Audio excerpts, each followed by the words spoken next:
9:15 సమయంలో Ichchapuram town police station in charge SI Ravivarma గారికి రాబడిన సమాచారం ప్రకారం తన సిబ్బందితో కలిసి ఇచ్చాపురం రైల్వే స్టేషన్ దగ్గర తనిఖీలు నిర్వహిస్తుండగా ఇద్దరు వ్యక్తులను, ఒక ఫిమేల్ అండ్ ఒక మేల్ పట్టుకోవడం జరిగింది.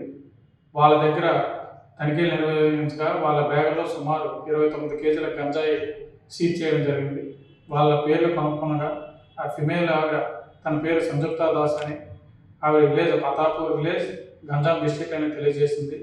ఈ మేల్ అతను లోక్నాథ్ ప్రధాన్, పతాపూర్ విలేజ్, గంజాం డిస్ట్రిక్ట్ అని తెలియజేశారు.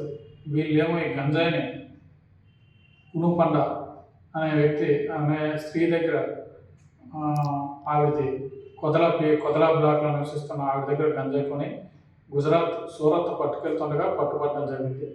వీళ్ళని అరెస్ట్ చేసి రిమాండ్ నిమిత్తం ఇచ్చాపురం జేఎంఎఫ్సీ మేజిస్ట్రేట్ గారి దగ్గర రివ్యూ చేయబడుతుంది. ముఖ్యంగా శ్రీకాకుళం జిల్లా గవర్నమెంట్ ఎస్పీ సార్ సూచనల మేరకు గంజాయిపై నిరంతరం దాడులు నిర్వహించడం జరుగుతుంది. గంజాయి సేవించిన, గంజాయి ట్రాన్స్పోర్ట్లో ఉన్న, గంజాయితో ఎటువంటి సంబంధాలు కలిగి ఉన్న వాళ్ళపై కఠినమైన చర్యలు తీసుకొనబడతాయి.